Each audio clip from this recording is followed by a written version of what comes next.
কলেজের মেধা তালিকায় আপনার নাম উঠেনি, মেরিট লিস্টে আপনার নাম নেই, এর পাশাপাশি নাম উঠেছে কিন্তু আপনাদের পছন্দের কলেজ না, আপনি চাচ্ছেন 2 নম্বর কলেজটি কিংবা 3 নম্বর কলেজটি কিন্তু নাম উঠেছে 4 নম্বর কলেজে, কিংবা চাচ্ছেন 1 নম্বর কলেজটি কিন্তু নাম উঠেছে 5 নম্বর কলেজে, অথবা আপনাদের সিট অ্যালোটেড লেখা শো হচ্ছে না, অর্থাৎ মেরিট লিস্টে আপনাদের নাম নেই। কোনো টেনশন নেই, প্রত্যেকেই কিন্তু কলেজে চান্স পাবেন ভর্তির। এ নিয়ে আপনাদের কোনো মাথা ব্যথা কিংবা টেনশন করার কিন্তু কোনো বিষয় নেই। তো চলুন দেখে নিচ্ছি যাদের যাদের পছন্দের কলেজ আসেনি তাদের করণীয় কী রয়েছে, যাদের যাদের সিট অ্যালোটেড হয়নি অর্থাৎ মেরিট লিস্টে নাম আসেনি, তাহলে আপনারা কীভাবে মেরিট লিস্টে নাম আনতে পারবেন। এবং আজকেই কিন্তু লাস্ট ডেট পেমেন্ট করার প্রথম ধাপের।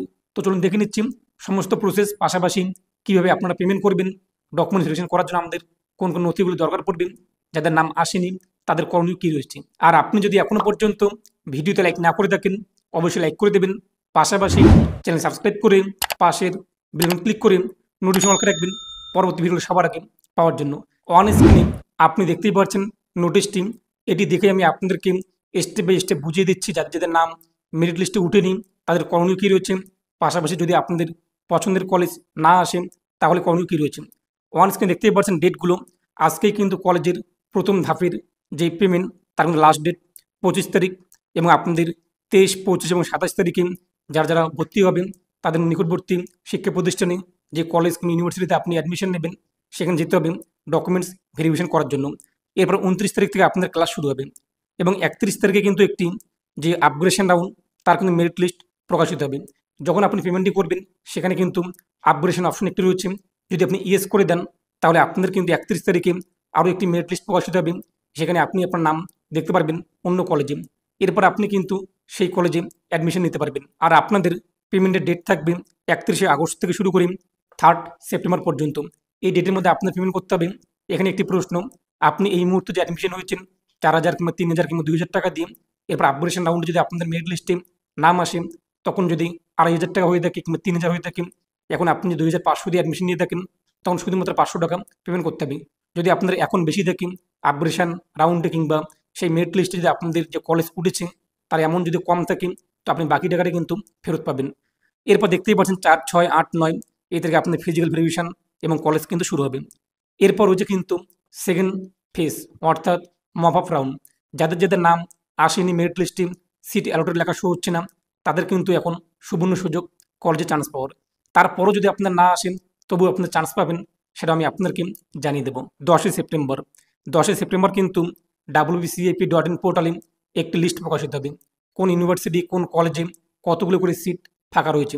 এই মুহূর্তে অর্থাৎ প্রথম ধাপে এই যে দেখতেই পাচ্ছেন 3 সেপ্টেম্বর পর্যন্ত যতজন অ্যাডমিশন নিয়ে নেবে, তারপর কিন্তু অবশ্যই অনেক কলেজ বিশ্ববিদ্যালয়ে প্রচুর সিট কিংবা যে আসন সংখ্যা তা ফাঁকা থাকে। সেই 10 তারিখে 10 সেপ্টেম্বর কিন্তু লিস্ট প্রকাশিত হবে wbcap.in পোর্টালে। সেখানে গিয়ে আপনি দেখতে পারবেন যে আপনার বাড়ির পাশের কলেজ কিংবা আপনার পছন্দের কলেজে কতগুলো সিট ফাঁকা রয়েছে, কোন কোন সাবজেক্টে ইত্যাদি বিষয়গুলো আপনি কিন্তু দেখতে পারবেন। তারপর 10 থেকে 13 তারিখ এই 3 দিন সময় দেওয়া হয়েছে যারা যারা এখনও পর্যন্ত আবেদন করেনি অর্থাৎ ফর্ম ফিল আপই করেনি, তারা কিন্তু 10 থেকে 13 তারিখ এই 10 থেকে 13 সেপ্টেম্বর নতুন করে অ্যাপ্লাই করতে পারবে। এবং আপনি যদি অলরেডি অ্যাপ্লাই করে থাকেন আপনার কোনো কিছু করতে হবে না, যেহেতু আপনাদের সিট অ্যালোটেড হয়নি, মেরিট লিস্টে নাম আসেনি, আপনি অলরেডি অ্যাপ্লাই করেছেন। এবং অনেকে রয়েছে কিন্তু যে প্রেফারেন্স লিস্ট সিলেক্ট করেনি, শুধুমাত্র মেরিট লিস্ট শো হচ্ছে কিন্তু কোনো কলেজ শো হচ্ছে না। তার কারণ তারা যে মাই প্রিফারেন্স সেখানে তারা কোনো কলেজ কিংবা কোর্স সিলেক্ট করেনি। অনেকে কমেন্ট করেছিলেন, অনেকে আমাকে ইনস্টাগ্রামে ফটো পাঠিয়েছিলেন যে আপনাদের সেখানে কলেজ শো হচ্ছে না। তো আপনাদের কিন্তু এই যে 10 থেকে 13 তারিখ এটা কিন্তু ডেট রয়েছে, আপনি আপনার প্রিফারেন্স লিস্টটিকে আপডেট করে নেবেন, অর্থাৎ কোন কলেজে কোন সাবজেক্টে আপনি অ্যাপ্লাই করতে চান তা সিলেক্ট করে নেবেন। এর পাশাপাশি সেখান থেকে আপনারা কিন্তু আপডেটও করতে পারবেন। প্রথমত আপনি দেখে নেবেন যে কোন কলেজে কোন বিশ্ববিদ্যালয়ে কোন সাবজেক্টে কতগুলো করে আসন সংখ্যা কিংবা সিট ফাঁকা রয়েছে। তারপর 10 থেকে 13 তারিখ আপনি কিন্তু সেটিকে আপডেট করতে পারবেন। আপনি যে 5 নম্বর কলেজে রেখেছেন সেখানে যদি সিট বেশি থাকে সেটাকে 1 নম্বরে রেখে দেবেন। দেখে নেবেন আপনি কোন কলেজে কতগুলো ফাঁকা রয়েছে, সেটা আমি আপনাদেরকে জানিয়ে দেবো, চিন্তার বিষয় নেই। এর পাশাপাশি যারা যারা ইতিমধ্যেই কলেজে অ্যাডমিশন নিয়েছেন, পেমেন্ট করেছেন, কিন্তু আপনি চাচ্ছেন অন্য কলেজে অ্যাডমিশন নিতে, সেখানে ক্যান্সেল করে দিয়েছেন, তো আপনারাও কিন্তু এই মহপ রাউন্ড 10 থেকে 13 তারিখ অংশগ্রহণ করতে পারবেন।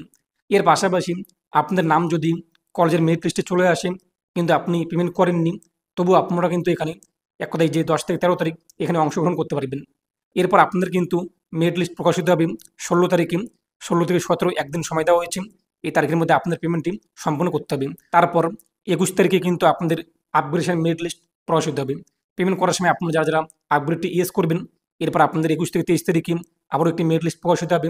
এরপর দেখে নেবেন নাম রয়েছে কিনা। নাম থাকলে 23 থেকে 25 তারিখের মধ্যে আপনাদের পেমেন্ট এবং ডকুমেন্ট ভেরিফিকেশন ইত্যাদি কাজগুলো সম্পূর্ণ করতে হবে। এরপর যদি আপনার নাম না আসে, মহাব রাউন্ড কিংবা ফেজ 2, কোনো টেনশন নেই।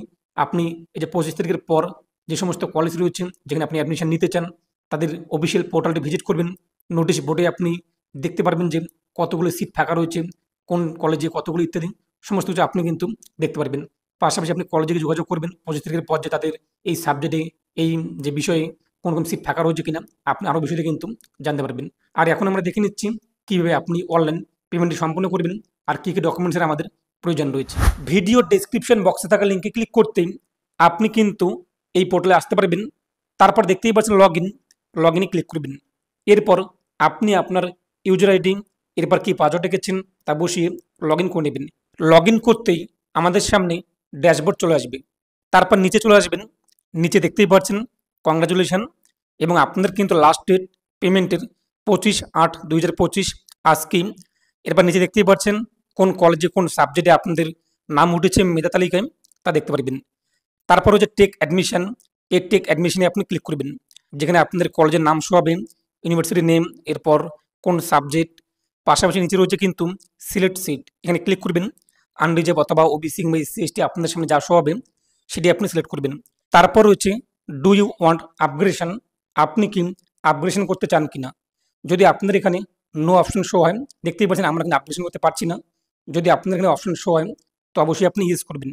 ইয়েস করলে কী সুবিধা রয়েছে, আপনাদের কিন্তু আরও একটি মেধা তালিকায় মেরিট লিস্ট প্রকাশিত হবে 31 আগস্ট। তখন আপনি দেখতে পারবেন যে কোন কলেজে আপনার নাম আবার উঠেছে। যদি তখন আপনি চান যে সেই কলেজে ভর্তি হতে কিংবা অ্যাডমিশন হতে, তো অবশ্যই আপনি অ্যাডমিশন হতে পারবেন। তার জন্য এখানে আপনাদেরকে কি ইয়েস করতে হবে। আর যদি ইয়েস করার অপশন না থাকে তাহলে আপনি কিন্তু আপগ্রেডেশন করতে পারবেন না। তারপর নিচে চলে আসবেন। এখানে দেখতেই পাচ্ছেন আপনাদের কম্বাইন্ড সাবজেক্টগুলো, পাশাপাশি কত টাকা আপনাদের পেমেন্ট করতে হবে। অ্যাডমিশন ফি যেটি রয়েছে এই অ্যামাউন্টটি আপনাদের পেমেন্ট করতে হবে।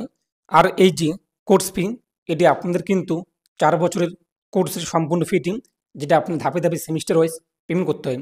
এই মুহূর্তে আমাদের অ্যাডমিশন ফি এটি পেমেন্ট করতে হবে। তার জন্য প্রসেসে আমরা ক্লিক করব। একটু অপশন শো হয়েছে, তারপর হচ্ছে ওকেতে আমরা ক্লিক করব। তো ওকেতে ক্লিক করতে পরবর্তী পেজটি আমাদের সামনে কিন্তু চলে আসবে, যেখানে আপনার টোটাল অ্যামাউন্ট শো হয়েছে। তারপর নিচে আপনি চলে আসবেন। নিচে আসার পর আপনি দেখতেই পাচ্ছেন আই অ্যাগ্রি, এই বক্সে টিকমার্ক করবেন। তারপর হচ্ছে প্রসেস ফর পেমেন্ট, এই প্রসেস ফর পেমেন্টে আপনি ক্লিক করবেন। তো এখান থেকে আপনি যে কোনো একটা মাধ্যম সিলেক্ট করবেন, কোন মাধ্যমে আপনি পেমেন্টটি করতে চান। এসবিআই, ইপে, এইচডিএফসি, তারপর এইচডিএফসি বিলডেক্স, যেটি আপনি চান সেটি আপনি সিলেক্ট করবেন। তারপর নিচে রয়েছে প্রসেস, এই প্রসেসে আপনি ক্লিক করবেন।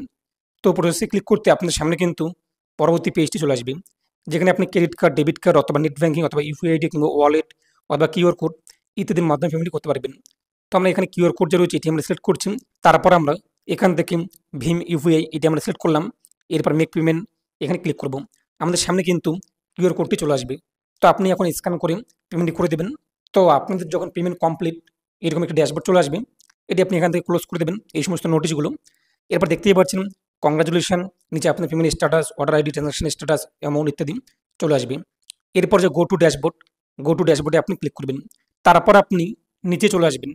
তো নিচে আপনি দেখতেই পাচ্ছেন ডাউনলোড অ্যাপ্লিকেশন পিডিএফ, এখানে ক্লিক করে অ্যাপ্লিকেশন ফর্মটিকে ডাউনলোড করবেন, তারপর প্রিন্ট করবেন।